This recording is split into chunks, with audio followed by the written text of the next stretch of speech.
Hello and welcome back to another review. Today we're traveling a little further back. Today I'm reviewing Maleficent, Mistress of Evil. I unfortunately didn't get to see this when it was out at the cinema. I don't know what month it came out, but chances are that either I was broke or it was in my selection of wait until it's available on DVD to watch it and review it.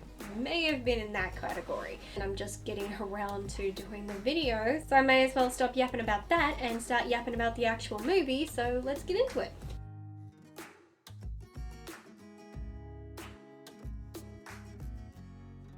Maleficent, Mistress of Evil is a 2019 American dark fantasy adventure film directed by Joachim Roning. I actually googled how to say his name and I've completely blanked on it. I'm so sorry. And written by Linda Wolverton, Noah Harpstar, and Mika Fitzsimmons-Blue. It's a sequel to the 2014 film Maleficent with characters from Disney's Sleeping Beauty based on La Belle et Beau Dormant by Charles Perrault. In this sequel, Maleficent and her goddaughter Aurora begin to question the complex family ties that bind them as they are pulled in different directions by impending nuptials, unexpected allies, and dark new forces at play. The original film's release predates my reviewer days, so to catch everyone up, Sleeping Beauty is one of my favorite Disney films and fairy tales, with Maleficent being my favorite Disney villain. When I went to the cinema to see Maleficent, I was not expecting much, but instead wound up loving the film. I love the visuals and its unique take on the Maleficent character. They made the character and story quite complex and made you sympathize with her even while not agreeing with many of her actions. Though I didn't feel a sequel was necessary, I was entirely open to one. I'm late as usual to watching it, but once again, I was not at all disappointed. I think one of this film's greatest strengths is that at its core, it is a fairy tale. It's a story about good and evil and how good and evil come in many forms. It has symbolism and metaphors about life and even things that can reflect the world today in its own magical way, of course. We have Maleficent, a good person who has had some tough life experiences that have made her rough around the edges, and rightly so. We see her go on a journey of self-discovery, coming to terms with her life, and while we see characters who aptly play the angel and devil on her shoulder, it all results in her being like a phoenix and rising from the ashes to start a new and better life. Wink wink nudge nudge to those who have seen the film. Maleficent is a character whose story has been written by everyone but herself. First it was King Stefan who made her the Mistress of Evil. In this film we have Queen Ingrid, a woman so misguided and blinded by her ideals and ambitions that she is happy to watch the world burn and will take down anyone to do so, even her own family, showing she is a sad woman who loves nothing, showing how blessed those around her are by comparison. We learn of false tales told to spread fear and make everyone hate Maleficent, and I couldn't help but feel this was accurate to life in general.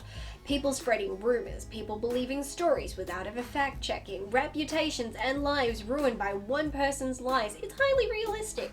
Might be in a fantasy setting, but this stuff happens. I think most of our characters have excellent development and I love how they play out. Maleficent becoming more than this persona people believe her to be.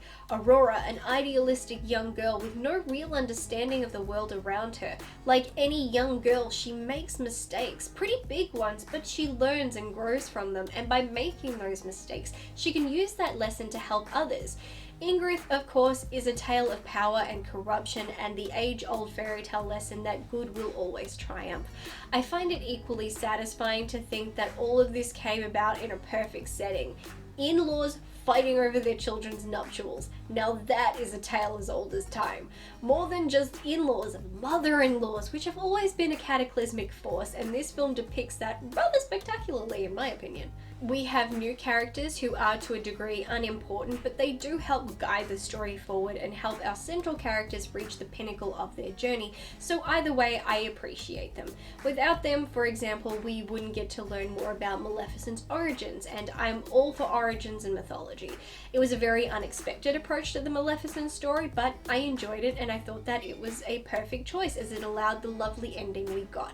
However, the character of Gerda, the Queen's right hand, was not a character I felt was needed. She's a throwaway character, performed all wrong. It was both over the top and underwhelming. I think they should have stuck with Percival, as he has a better story surrounding his character than Gerda. Percival is loyal to the royal family and the kingdom and was lied to, so he can change for the better. Gerda was just a kiss-ass who blindly followed orders of a mad queen and got diddly in return. Our three fairies, or in this case pixies, are still super disappointing. Flittle gets one impressive moment, but aside from that, these films have taken three admirable good fairies slash heroes and turned them into mumbling, bumbling idiots who provide nothing of value. It's sad to see characters I love altered so much and reduced to so little. They're there strictly as comedic relief and they're not funny at all, so it's just awkward having them included at all. Ultimately, regardless of what critics said, I loved the visuals. It truly felt like a fairy tale and so very magical. After all, it's a story about kings and queens and magical lands and magical beings and a magical war, so I expect things to look as such, and for me, this film certainly accomplished that. I did find the costumes provided to be underwhelming for everyone but Maleficent. As the titular character, you'd hope they'd put more effort into her, but everything else felt off. The royal family's attire felt gaudy and very much like something you'd get from a rent-a-costume store, while Aurora's clothes all looked very cheap in quality. On the one hand, they were made by magical beings and not seamstresses, so that does make sense, but then again, they were made by magical beings. I mean, we all saw what the fairy godmother did in Cinderella, so these creatures need to step it up. What I'm trying to say is I enjoyed this film, its characters and the story, perhaps not as much as the original, but still entertaining and well done nonetheless. Was it a sequel we needed? No. Does it make it feel necessary? Again, no. We could have lived without it, and I do feel the title is somewhat misleading as it speaks to the perception of Maleficent and not the actual character or her story. That said, it was fun, has some beautiful messages, and kept me entertained and shedding a few tears for a couple of hours, and that's nothing to complain about. And they lived happily ever after. Or did they? No, because we live in reality and there's no such thing as happily ever after. That's a load of crap. Anyway, that is my thoughts on Maleficent, Mistress of Evil. Yeah, I don't know, I've just suddenly lost the plot. I have nothing else to say in this video. I have no venting, ranting, no nothing of that, nothing to plug. So I will leave it at that and say thank you for watching. Comment down below and tell me your thoughts on this film if you have seen it. Thank you, as always, to my amazing patrons for your endless support that I don't feel I deserve, but I'm super grateful for having it. I will end the video there and I will say I will catch you in the next one. Bye!